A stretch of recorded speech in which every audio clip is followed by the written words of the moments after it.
Hoy empezamos con los artículos de fe del credo, ¿no?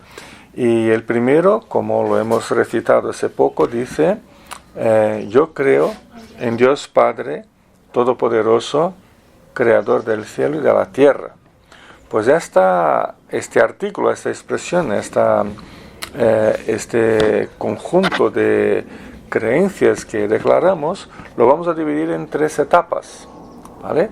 Y la primera tiene que ver con la paternidad de Dios, porque empieza diciendo, yo creo en Dios Padre. Quería hablar un poquito sobre la paternidad de Dios. Para muchos hombres la paternidad se reduce meramente a una función biológica, ¿no? De reproducción. Soy padre y ya está, ¿no? Sin que se responsabilice integralmente por el cuidado de sus hijos. Se trata más bien de una relación permanente que se establece entre los varones y sus hijos e hijas, pero compuesta por una compleja interacción de factores sociales y culturales. Eso sería la paternidad, ¿no? Lo que forma una especie de orden simbólica muy importante dentro de la sociedad humana. Por supuesto, también debemos reconocer que el concepto y el papel de la paternidad ha sufrido transformaciones con el tiempo. En diferentes momentos históricos y en diferentes civilizaciones, la paternidad tenía un sentido u otro, ¿no? O sea, que no es igual ser padre hoy en España que, por ejemplo, en el mundo de los hebreos hace 3.500 años. O sea, son experiencias bastante diferentes. Sin embargo, entre los cristianos, a los padres, al igual que a las madres, siempre ha sido parte de su relación con los hijos la transmisión de la genuina fe en Cristo. Y eso parece que mantenemos como un elemento que coincide con el concepto de paternidad que tenían los hebreos hace tantos siglos atrás. Pero hay que reconocer aún que a muchos padres, más que a las madres, les cuesta mucho mantener una relación sana con sus hijos. Se ha tornado ya todo un clásico e incluso muy presente en el cine las rupturas de relaciones entre padres e hijos, ¿no? Y por supuesto esa insistente mala relación entre padres e hijos, que es característica del mundo occidental actual, pues lleva a muchos a tener una mala idea de Dios como Padre, al compararle a sus propios padres terrenales, como lo ha sugerido Freud cuando afirmó que la idea que tenemos de Dios es una proyección de las virtudes buenas o malas de nuestros propios padres, ¿no? Además, creo que también es muy común entre los cristianos la idea de que Dios en el Antiguo Testamento era un Dios vengador, airado, con mucha mala leche y exigente al extremo con sus leyes y mandamientos, ¿no? Imposibles de cumplir, claro, ¿no? Mandamientos imposibles, y Dios no como un padre lleno de amor por sus hijos, por su pueblo, pero como un padre, una especie de padre que era más un vengador, un verdugo, ¿no? Alguien que estaba, un juez que estaba listo para castigar a cada detalle de incumplimiento de sus deseos y voluntades. Pero que en el Nuevo Testamento ya nos encontramos a un otro Dios, una otra divinidad, ¿no? Totalmente distinta del Dios del Antiguo Testamento, a uno que es puro amor, bondad, un padre que le da igual lo que hagan los hijos, es con descendencia pura, blandura, que está programado incluso para cumplir con nuestros deseos, los que sean. O sea, una especie de Dios casi tonto, ¿no? Casi tonto. Sin embargo, abrimos el credo de los apóstoles y la primera afirmación de fe del cristianismo y de cada cristiano es: creo en Dios Padre, ¿no? Creo en Dios Padre. Ya da igual qué clase de padre biológico tenemos, o si mantuvimos con Él una buena relación sana y edificante para nuestras vidas. Da igual si tuvimos padre o no, si estuvo presente o no, si nos ha alimentado, vestido, instruido, educado, amado o no. Ya nos da igual incluso si nos aferramos a ese imaginario religioso popular acerca de los supuestos dioses diferentes del Antiguo y Nuevo Testamentos. Eso todo ya lo tenemos superado. ¿Por qué? Porque nos encontramos cara a cara con la expresión creo en Dios Padre, y eso exige de nosotros una actitud renovada en cuanto a la relación que mantenemos con Dios, con la palabra de Dios, con la iglesia de Dios y con el mundo de Dios. Así que os invito a que abramos nuestras Biblias y busquemos a nuestro Dios y Padre.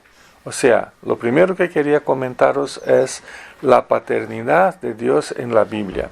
¿Cómo ve la Biblia el tema de la paternidad de Dios? ¿Es Padre, como dice el credo apostólico, o eso lo han inventado nuestros hermanos de los siglos 2, 3, 4, por ahí? Bueno, la verdad es que a Dios se le reconoce claramente como Padre, tanto en el Antiguo como en el Nuevo Testamento. Es nuestro Padre Celestial. En el Antiguo Testamento, en primer lugar, Dios es Padre de Israel, ¿no? Dios es Padre de Israel. Por ejemplo, eso lo vemos en Deuteronomios capítulo 32, versículo 6, donde se pregunta, ¿y así le pagarás al Señor, pueblo tonto y necio? ¿Acaso no es tu Padre, tu Creador, el que te hizo y te formó? O sea, es una pregunta retórica que llama la atención de Israel para su relación con Dios, como Padre, como Creador, como el que te hizo y te formó, ¿no? El Salmo 103, versículo 13, también lo afirma con palabras muy claras cuando dice, tan compasivo es el Señor con los que le temen, como lo es un padre con sus hijos, ¿no? Salmo 103, versículo 13, tan compasivo es el Señor con los que le temen, como lo es un padre con sus hijos. O sea, se compara a Dios como un padre que ama y cuida, ¿no? Isaías, el profeta Isaías, en su capítulo 63, Isaías 63, el versículo 14, dice el profeta, pero tú eres nuestro Padre, aunque Abraham no nos conozca ni nos reconozca Israel, tú, Señor, eres nuestro Padre. Tu nombre ha sido siempre nuestro Redentor, ¿no? Si tenemos al nombre de Dios como nuestro Redentor, es que lo reconocemos como nuestro verdadero Padre. Eso es lo que decía el profeta Isaías. Por último, del Antiguo Testamento, Éxodo, el segundo libro de la Biblia, capítulo 4, 22 y 23. Éxodo 4, 22 y 23, encontramos las siguientes palabras. Entonces tú le dirás a mi padre, entonces tú le dirás de mi parte al faraón, Israel es mi primogénito. Ya te he dicho que dejes ir a mi hijo para que me rinda culto, ¿no? Entonces, ¿qué es lo que tenía Moisés que decir a faraón? ¿No? Que Israel es el primogénito. Si es el primogénito, se supone que Dios tendrá otros hijos, incluso en el Antiguo Testamento, lo que indica que no ha abandonado a todos los demás seres humanos, como muchas veces se piensa que en el Antiguo Testamento Dios se enamoró de Israel y empieza a odiar todas las demás naciones del mundo, pero no, es simplemente el primogénito, ¿no? Dios es padre de muchísima gente más allá de Israel. Pero en este caso, Moisés le tenía que decir a Faraón, deja ir a mi hijo para que me rinda culto, palabra del Señor. Pero si nos vamos al Nuevo Testamento, la paternidad de Dios es ampliamente ampliamente enseñada, como por ejemplo en las cartas del apóstol Pablo, donde se reconoce que Jesucristo, según el Espíritu de Santidad, fue designado con poder Hijo de Dios por la resurrección. Estoy leyendo Romanos capítulo 1, versículo 4, ¿no? Por medio del Espíritu Santo, el Espíritu de Santidad, pues Cristo fue designado con poder Hijo de Dios por su resurrección. O sea, Jesús en primer lugar es el Hijo de Dios por excelencia, porque es parte del ser del mismo Dios, ¿no? Pero también si vamos a otros versículos, hay versículos como, os voy a decir aquí una fila de versículos, 1 Corintios 1.3, Gálatas también 1.3, Efesios 1.2, Filipenses 1.2, Colosenses 1.2, 1 Tesalonicenses 1.1, son versículos que tienen que ver con las palabras introductorias de Pablo a las iglesias que escribía las cartas, ¿no? Era como su saludo inicial, ¿no? Pero siempre en sus cartas Pablo usa una fórmula de saludo que es: Dios es nuestro Padre. En estos versículos que os he mencionado, la expresión Dios es nuestro Padre se repite claramente una y otra vez. O sea, es como el apóstol Pablo diciendo, no podemos olvidarnos, en primer lugar, que tenemos a un Padre celestial que no nos abandona, ¿no? Que no nos abandona. Y en la oración que nos enseñó el Señor, que empieza afirmando Padre nuestro. Incluso la llamamos la oración del Padre nuestro, ¿no? Y eso es muy característico. Mateo capítulo 6, versículo 9, es muy característico de una afirmación clara en el Nuevo Testamento de que podemos orar y llamar a Dios nuestro Padre porque lo es, ¿no? Es nuestro Padre.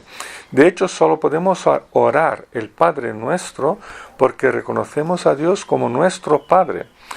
Al introducir Cristo a esta oración del Padre nuestro, nos lo explicó con las siguientes palabras. O sea, la introducción, antes de orar, Cristo explica su oración diciendo, pero tú cuando te pongas a orar, entra en tu cuarto, cierra la puerta y ora a tu Padre que está en secreto. Así tu Padre, que ve lo que se hace en secreto, te recompensará, ¿no? Mateo capítulo 6, versículo 6. Así que Dios es nuestro Padre, podemos orar a Dios Padre porque lo tenemos como nuestro Padre. De hecho, reconocer Dios como nuestro Padre se entiende como un acto de intenso amor y gracia de su parte hacia nosotros. A nosotros que estábamos desprovidos de padres en este mundo, ¿no? O sea, de una idea de un Padre celestial y que estábamos incluso manteniendo una relación de total distancia culposa de Él. Así que nuestra filiación, mirándola por cualquier perspectiva que sea, es un acto de la libre gracia divina. Puesto que, como afirmó Cristo, versículo 3, capítulo 3 del Evangelio de Juan, Juan 3:3, cuando dijo, de veras os aseguro que quien no nazca de nuevo no puede ver el reino de Dios. Y como concluye Pablo, y vosotros no recibisteis un espíritu que de nuevo os esclavice al miedo, sino el espíritu que os adopta como hijos y os permite clamar Abba, Padre. Interesante que la palabra Abba es una palabra hebrea, es una palabra aramea, no en arameo, que era el idioma común de los días de Jesús ahí en Judea, y que se traduce por papá, ¿no? Por papá. O sea, que la relación que podemos mantener con Dios es de una relación de profunda amistad, de profunda paternidad, filiación de nuestra parte. O sea, reconocer La paternidad de Dios es parte de nuestra propia experiencia misma de salvación y define mucho de nuestro camino cristiano de santificación, además de que expresa nuestra creencia, nuestra fe en las enseñanzas de la palabra de Dios. Reconocer a Dios como nuestro Padre, eso es lo que encontramos en toda la Biblia, Antiguo y Nuevo Testamento. Dios es nuestro Padre. No hay duda en cuanto a ello. Pero en segundo lugar, quería hablar un poquito sobre si tenemos a Dios por Padre, ¿qué es lo que somos? Hijos. Somos hijos de Dios, pero somos hijos adoptados por Dios, ¿no? Por supuesto, siendo Dios nuestro Padre Celestial, somos nosotros sus hijos, hijos adoptados por su gracia, puesto que por medio de la fe, Cristo nos ha sido comunicado. Y nos acercamos a Dios por medio de Cristo. Y por su intermedio disfrutamos los beneficios de la adopción divina, ¿no? Eso significa que somos hijos por la libre adopción de Dios. Se trata de una filiación por su plena gracia a nuestro favor. Si por un lado el pecado nos apartó total y radicalmente de Dios, por otro lado, por su gracia, Dios nos rescata y nos hace hijos, conforme nos afirma el apóstol Pablo, Gálatas, ¿os acordáis de Gálatas capítulo 4, versículos 4 y 5? Gálatas 4, 4 y 5, cuando dijo Pablo: pero cuando se cumplió el plazo, Dios envió a su Hijo, nacido de una mujer, nacido bajo la ley, para rescatar a los que estaban bajo la ley, a fin de que fuéramos adoptados como hijos, ¿no? Y en Efesios capítulo 1, versículo 5, dice Pablo que Dios nos predestinó para ser adoptados como hijos suyos por medio de Jesucristo. Por tanto, cuando decimos que somos hijos de Dios, no nos referimos a algo naturalmente humano. Yo no me convierto en hijo de Dios, ¿no? Sino más bien que nos referimos a algo que recibimos de parte de Dios, ese don de la filiación por su gracia y por su misericordia divina. Porque se trata del propio Dios actuando graciosamente a nuestro favor. Ser aceptados por Dios y convertidos en sus hijos es sin duda alguna el don y la gracia más grande que podemos recibir de Dios. Y así podemos decir con el apóstol Juan en su primera carta, primera de Juan capítulo 3 versículo 1, cuando dijo Juan: fijaos qué gran amor nos ha dado el Padre, que se nos llama hijos de Dios. Y lo somos, dijo Juan, y lo somos. Así concluye su afirmación. Fijaos qué gran amor nos ha dado el Padre, que se nos llama hijo de Dios, y lo somos, ¿no?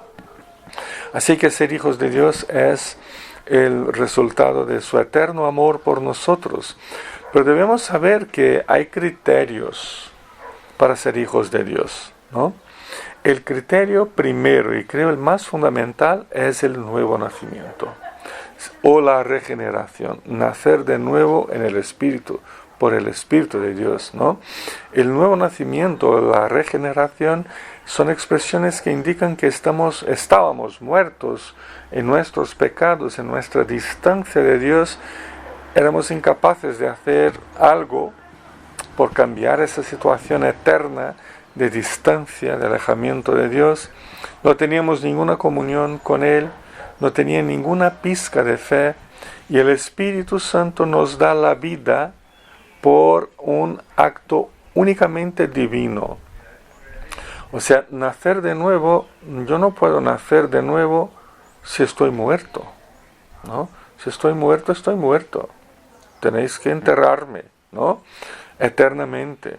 Pero si Dios externo a mí me infunde vida por su Espíritu, lo primero que hago, no sé lo que sería respirar o que late el corazón, ¿no?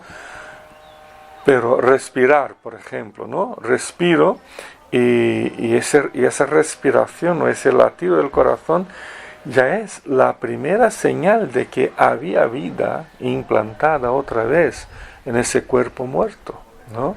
Que era en relación con Dios. Entonces es un acto únicamente divino. Recibimos la vida, no la conquistamos, no la encontramos dentro de nosotros, la recibimos. Y solo entonces es que podemos responder positivamente a esa vida nueva con la fe, con la conversión, que también es una dádiva de Dios. La fe, la conversión y la santificación, todo eso es parte de la obra de Dios en nuestra vida. Pero solo después de tener la vida implantada en nosotros es que podemos responder con la fe.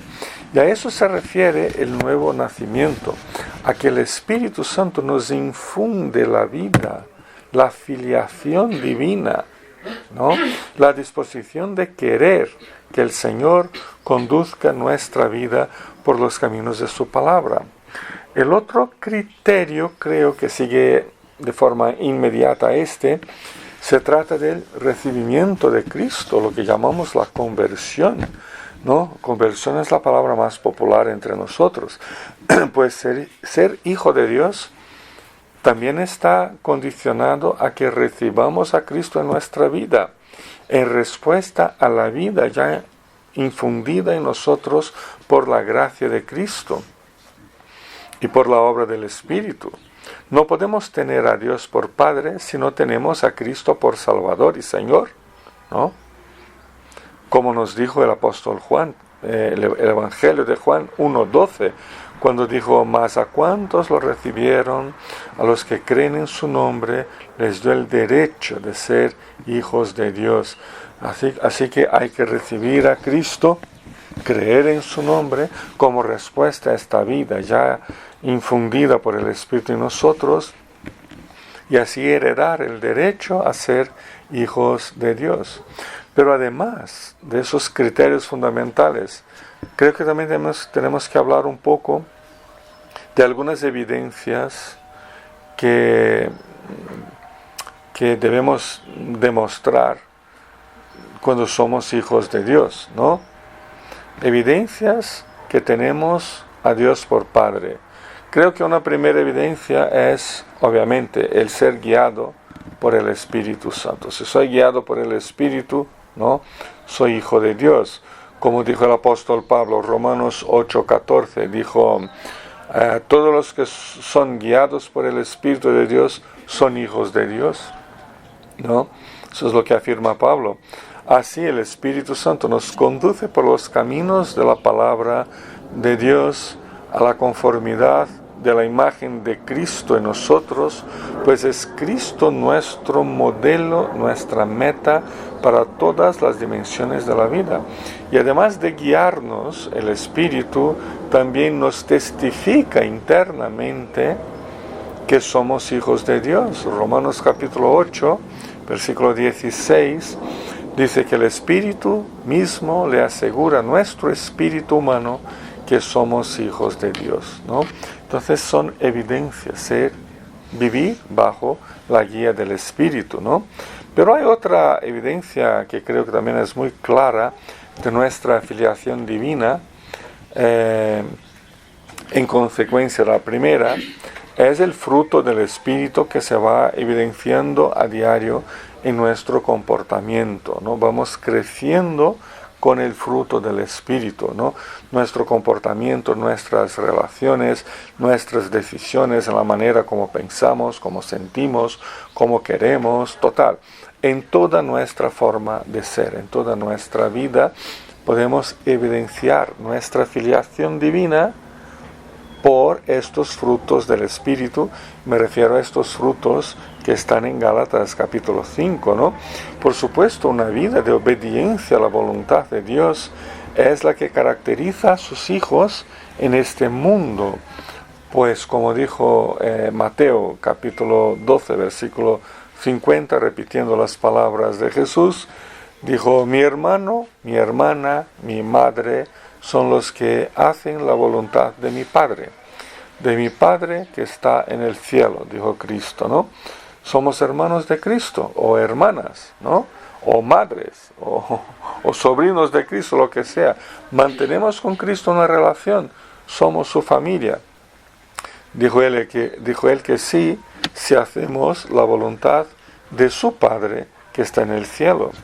Pero en cuanto a las evidencias de que somos hijos de Dios, no podemos olvidarnos de su dimensión más horizontal, o sea, de la comunión que mantienen entre sí todos los hijos de Dios.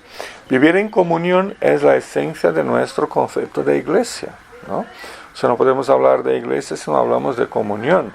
Y torna evidente a nosotros mismos y al mundo todo que somos hijos de Dios. Primera de Juan, capítulo 1, versículo 3, las palabras introductorias de Juan en su primera carta, que dice: os anunciamos lo que hemos visto y oído, para que también vosotros tengáis comunión con nosotros. Y nuestra comunión es con el Padre y con su Hijo Jesucristo. La comunión se torna, por tanto, un ejercicio diario y constante al que debemos buscar, perseverar y persistir siempre, siempre. Además, podemos también hablar acerca de las responsabilidades que tenemos como hijos de Dios en el mundo, ¿no? De cierta manera, podemos decir que todo lo que presentamos como evidencias de lo que somos, el ser guiado por el Espíritu, los frutos del Espíritu en nosotros, nuestra obediencia a la voluntad divina, la comunión que mantenemos los unos con nosotros, todas esas evidencias se constituyen en responsabilidades de nuestra parte. O sea, que si tenemos el privilegio de ser hijos de Dios, debemos mantener una conducta digna de nuestro Padre. Como dijo Juan Calvino en su momento, ¿no? Él dijo: por tanto, puesto que Dios se nos ha revelado a sí mismo como Padre, si no nos comportamos como sus hijos, somos culpables de la más despreciada ingratitud, ¿no? Y el apóstol Pablo nos alerta para esta responsabilidad como hijos de Dios en Filipenses capítulo 1, 27, cuando dice: comportaos de una manera digna del Evangelio de Cristo, ¿no? Colosenses 1:10, para que viváis de manera digna del Señor, agradándole en todo. Primera Tesalonicenses 2:12, os hemos animado, consolado y exhortado a llevar una vida digna de Dios, que os llama a su reino, que os llama a su gloria.